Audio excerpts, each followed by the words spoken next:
Hello students, आज हम लोग चैप्टर शुरू करने वाला है संबंध और फलन यानी रिलेशन एंड फंक्शन।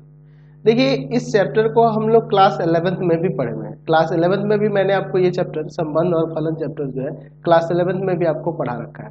वहां पे मैंने आपको संबंध की परिभाषा दी हुई है ना। संबंध की परिभाषा मैंने कुछ इस प्रकार से दी हुई है। मैंने बता रखा है कि यदि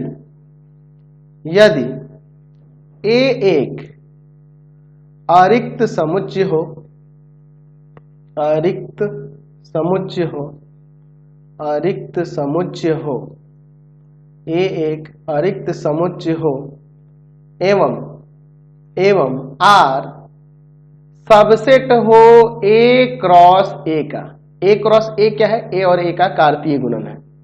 तो आर को समुच्चय ए में संबंध या द्विआधारी संबंध कहते हैं। संबंध कहते हैं या द्विआधारी संबंध कहते हैं, द्विआधारी संबंध कहते हैं। ये हम लोग क्लास 11th में परिभाषा दे चुके हैं। ठीक है, यानी कहने का मतलब, इसको थोड़ा एग्जांपल से समझिए। ए एक अरिक्त समुच्चय, मान लीजिए कि हमारे पास एक समुच्चय जो है ए, इसके अवयव आपके पास 1, 2 और 3 है। तो यहां पर कह रहा है कि आर एक ऐसा समुच्चय है जो सबसेट होगा ए क्रॉस ए का। तो ए क्रॉस ए पहले निकाल लीजिए। ए क्रॉस ए हम लोग यहाँ पे निकाल लेते हैं। तो ए क्रॉस ए क्या हो जाएगा जी? यहाँ 1 1 हो जाएगा, 1 2 1 3, फिर उसके बाद 2 1 2 2 2 3, है ना जी।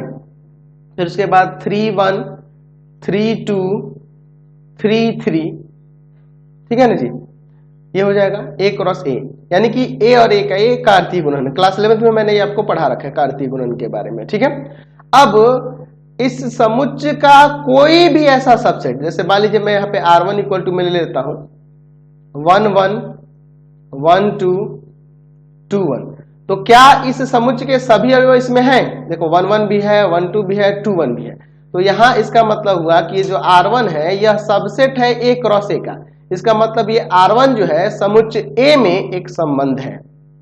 समुच्चय ए में क्या है? एक संबंध है। समझे ना बात को? उसी तरह से मैं यहां पर एक R2 लिखता हूं। मान लीजिए मैं अवयव दे देता हूं मैं 1 1 3 1। तो यहां पे मैं कह सकता हूं कि R2 के सभी अवयव देख लीजिए 1 1 और 3 1, ये दोनों के दोनों अवयव R2 के अवयव ए क्रॉस ए में मिल रहे हैं। इसका मतलब R2 सबसेट है ए क्रॉस ए का, इसलिए ये R2 भी क्या है? समुच्चय ए में एक संबंध है या द्विआधारी संबंध है। आप इस ऐसा यहाँ पे कह सकते हैं। समझे ना।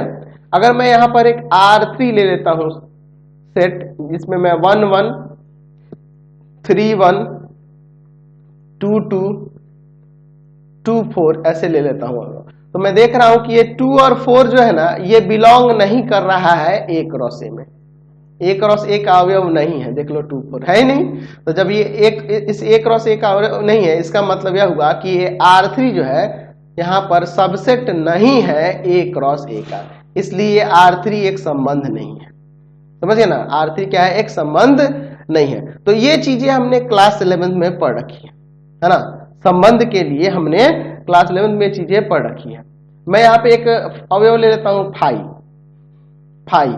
ठीक है, ये 5 अवयव है किसका? ए क्रॉस ए का, क्योंकि रिक्त समुच्चय जो होता है हर एक समुच्चय का अवयव है। तो अगर इसे मैं कोई संबंध कहना चाहूं, मैं कहूं कि R4 इक्वल टू 5 है, तो R4 5 है रिक्त समुच्चय, और रिक्त समुच्चय हर एक समुच्चय का सबसेट होता है। रिक्त समुच्चय जो होता है हर एक समुच्चय का सबसेट होता है, यानी कि ए क्रॉस ए का ये सबसेट हो जाएगा, क्योंकि ये रिक्त समुच्चय होगा ही। ये रिक्त समुच्चय का जो रिक्त समुच्चय से जो सूचित किया जा रहा है, इसके अवयव में कोई भी अवयव ही नहीं है। इसका मतलब यह है कि ये सबसेट हो जाएगा ए क्रॉस ए का, इसलिए R4 जो है एक संबंध होगा, एक संबंध होगा। हाँ, इसको हम लोग रिक्त संबंध कह देंगे। समझ गए ना बात को? तो ये चीजें हमने क्लास 11th में अच्छे तरीके से पढ़ रखी है। मैंने वहां पे आपको संबंध बता रखा है ना, संबंध बता रखा है, कार्तीय गुणन बता रखा है, समुच्चय वगैरह के बारे में हम लोग सारा कुछ डिटेल में पढ़े हुए हैं। तो अगर आपको क्लास 11th का फिर से पढ़ना हो तो डिस्क्रिप्शन में लिंक दिया है, वहाँ NCERT, KC Sinha, RD Sharma भारतीय भवन, सभी वीडियोस के आपको लिंक मिल जाएंगे, तो वहां से उसको आप जाकर देख सकते हैं, 11th के कंसेप्ट को क्लियर कर सकते हैं। क्योंकि जब तक आपको 11th का सेट चैप्टर, रिलेशन चैप्टर और फंक्शन चैप्टर तीनों जब तक आप सही से क्लियर नहीं करिएगा ना, तब तक ये 12th का रिलेशन फंक्शन आपको समझ में नहीं आएगा। तो इसलिए जरूरी है कि क्लास 11th के टॉपिक्स को आपको जाके देख लेना होगा, उनके कॉन्सेप्ट्स को क्लियर कर लेना होगा। ठीक है, जैसा कि मैंने अभी आपको बताया कि अगर कोई सेट ऐसा हो जो सबसेट हो A क्रॉस A का, तो उस सेट को हम लोग क्या कहेंगे, उस समुच्चय में संबंध या द्विआधारी संबंध कहते हैं। तो जैसा कि मैंने अभी आपको एक एग्जांपल लिया था, मैंने यहाँ पे आपको लिया था एक अवयव ले लिया था, एक सेट ले लिया था जिसके अवयव 1 2 3 थे, और इसके बाद मैंने A क्रॉस A दिखाया था, कार्तीय गुणन दिखाया था, वो 1 1 1 2 1 3, फिर उसके बाद 2 1 2 2 2 3, फिर उसके बाद 3 1 3 2 3 3, ये A क्रॉस A हो गया। ठीक है, ये हम लोग समझ रहे हैं। तो मैंने जैसे कि बताया कि कोई भी ऐसा सेट हो, कोई भी ऐसा सेट हो जो इस का सबसेट हो A क्रॉस A का, जैसे यहाँ 1 1 1 2 मैंने लिखा, तो ये मैं देख रहा हूं कि इसके सारे अवयव मिल रहे हैं इस समुच्चय में, तो यहाँ कह सकते हैं कि R1 जो है A क्रॉस A में मिल रहा है ना, तो R1 समुच्चय A में संबंध है या द्विआधारी संबंध है। ठीक है, अच्छा मैं अभी आपको बताया कि अगर फाई भी दिया हो तो फाई हर एक समुच्चय का सबसेट होता है, तो A क्रॉस A का भी सबसेट होगा, A क्रॉस A का ही सबसेट होगा, हर एक समुच्चय का फाई सबसेट होता है, तो A क्रॉस A का भी सबसेट होगा। तो यहाँ पे ध्यान रखना, यह जो फाई जो होगा, फाई को हम लोग क्या कहेंगे, समुच्चय A में रिक्त संबंध कहते हैं। ठीक है, अच्छा हम लोग जानते हैं कि प्रत्येक समुच्चय खुद का सबसेट होता है, तो इसका मतलब यहां कह सकते हैं कि A क्रॉस A जो होगा वो A क्रॉस A का सबसेट होगा, A क्रॉस A का सबसेट होगा। इसका मतलब कि A क्रॉस A को चाहे तो हम कह सकते हैं कि समुच्चय A में, अब देखिए A क्रॉस A को यानी कि इसके सारे अवयव उसमें आ जा रहे हैं, तो जब सारे अवयव आ जा रहे हैं, होल आ जा रहा है, तो उसको यूनिवर्सल रिलेशन कह देंगे। तो यहाँ A क्रॉस A को समुच्चय A में क्या कहते हैं जी, समष्टीय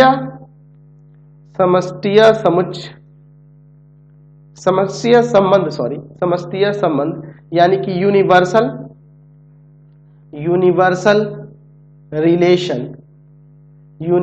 रिलेशन कहते हैं। ठीक है ना जी, यूनिवर्सल रिलेशन कहते हैं।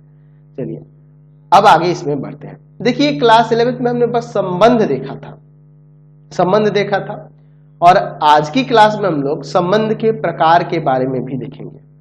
ठीक है, संबंध के कौन कौन से प्रकार हैं, उन संबंध के प्रकारों के बारे में भी हम लोग एक एक करके समझेंगे भी। ठीक है, ऐसे तो अगर हम लोग संबंध की बात करें, संबंध के प्रकार की बात करें, संबंध का प्रकार लिखिए, या फिर लिख सकते हैं हम लोग कि द्विआधारी संबंध के प्रकार। ऐसे तो संबंध अगर हम लोग आम भाषा में बात करें तो संबंध कई तरह के होते हैं, है ना जी। मैं किसी का भाई लगूंगा, मैं किसी का मामा लगूंगा, मेरा कोई चाचा है, मेरा कोई नाना है ना, मेरे कोई दादा है, दादी है, ऐसे भी संबंध। बोलचाल की भाषा में संबंध का मतलब हम लोग यही जानते हैं, रिलेशन, है ना। मेरी ये बुआ है, मेरे ये फूफा है, मेरी ये दादी है, राम श्याम का भाई है, राहुल मोहन के दोस्त है, ऐसे जानते हैं। लेकिन गणित में अगर हम संबंध की बात करें तो कई तरह के संबंध हो सकते हैं। हम कह सकते हैं गणित में कि जैसे मान लीजिए कोई ये रेखाखंड है AB, यह रेखाखंड दूसरी रेखाखंड CD के समांतर है, ये भी एक संबंध है। रेखाखंड ABCD के बराबर है, यह भी एक संबंध है।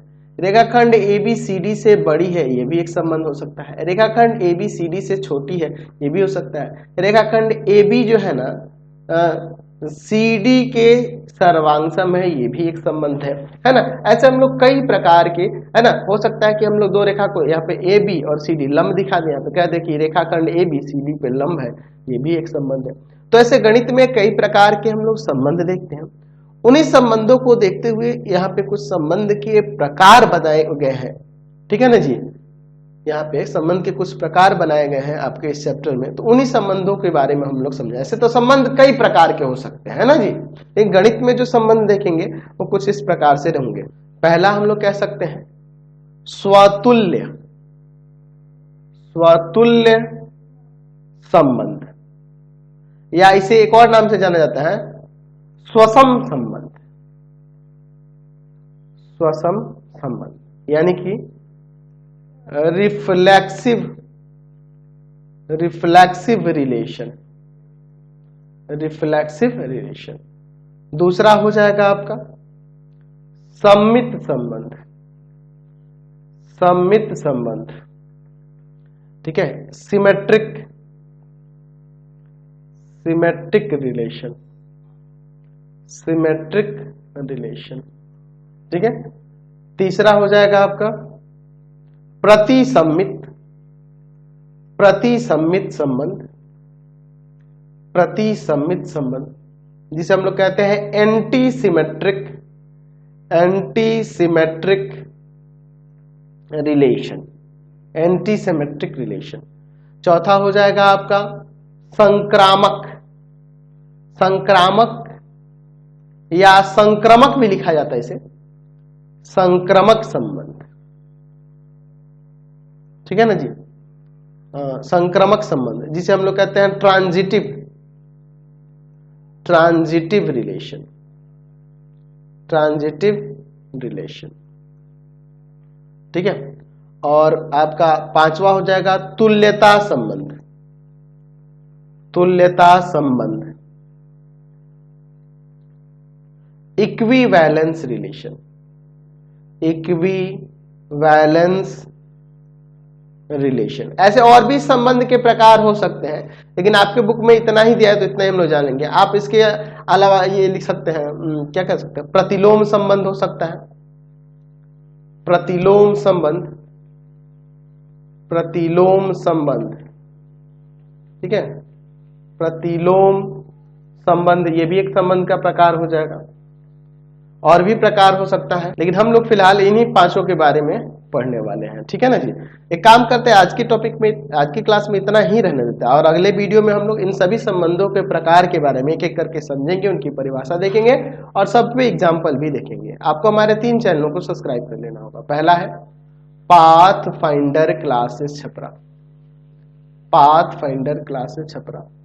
दूसरा है आपके पास भारती भवन रविकांत सर, भारती भवन रविकांत सर, रविकांत सर। और तीसरा चैनल है Ravikant sir RD Sharma solution, RD Sharma solution. तीनों चैनलों को सब्सक्राइब कर लेंगे। इससे रिलेटेड वीडियो के लिए सीधे डिस्क्रिप्शन में, इससे रिलेटेड नोट्स के लिए गूगल पे जाकर सर्च करेंगे www.ravikantsir.in, ravikantsir.in, और यहाँ जाकर आप सभी क्लासेस के नोट्स, उनके पीडीएफ को डाउनलोड कर सकते हैं, पढ़ सकते हैं।